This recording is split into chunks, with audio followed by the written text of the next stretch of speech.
first one is a poem I wrote with my friend from Virginia. It's called Derelict. Condemned screams the offensive yellow tape wrapped around my door like a furious snake. I'm a crumbling abandoned city block, and the letters of your name can be found carved into my scattered bricks. The memories we shared were sweet, but you've moved on now to a newer part of town, all gaudy gold and glowing neon and soulless steel.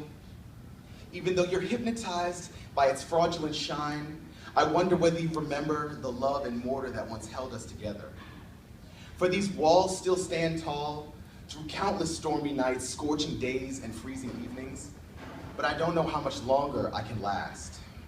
Because my very foundations were made with your smile in mind, and they are sinking into the mire now that we are forced to stand alone. But what use do you have for such antiquated architecture? I've been replaced. Your new home is far prettier, it's far more efficient. Even still, I hang on by crossbeams and rotten wooden slats and hope that you will find your way back to the home I forged here for you in my arms. I rot and molder in silence. The only memories that echo in my hallowed halls are the only comforts that keep me from collapse. I'm far too proud to admit it, though I'm sure you can see the bitterness of your absence eating away at me like termites.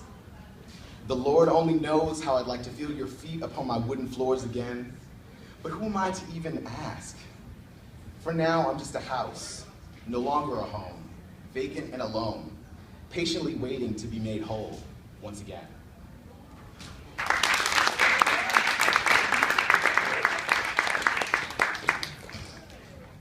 This next one is called This Is Not a Love Poem.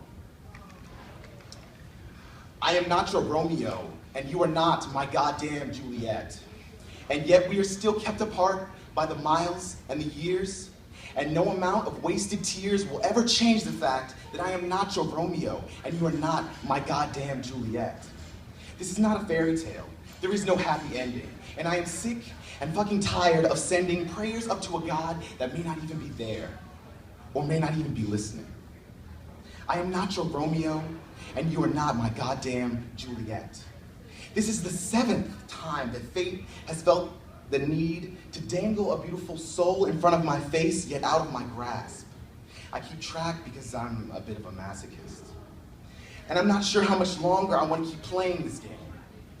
But don't fret, baby. I'll still be around until you're done with me. I'll be yours until you decide to move on and become just another number on my list. And sometimes, and no amount of sweet memories will ever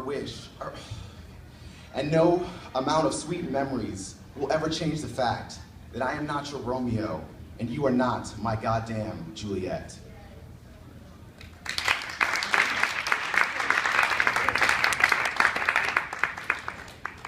This last one is called Obituary.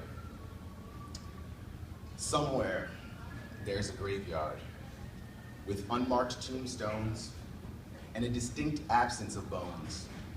And the space under each headstone is filled with all the words that were never said, all the tongues that were bitten and held, and all the mouths that stayed firmly shut. All of the thoughts that danced around the periphery of consciousness like shadows flickering in firelight. A mausoleum of missed trains and missed chances, an ardent arrangement of alternate realities, a collection of people and things that slipped through the cracks. An innumerable number of ivory crucifixes stretch off into infinity. One for every version of yourself that dies when you make a choice. And placed gently atop every edifice, a gossamer bouquet of asphodel picked from a field of your own buried regrets. Countless conversations that never pass the threshold of lips pursed shut with apprehension can be found scribbled upon the leaves of the great oak trees that watch over this necropolis. Iron arms reach high towards the onyx sky and hold aloft a rusting sign that simply says, "Here lies everything that could have been."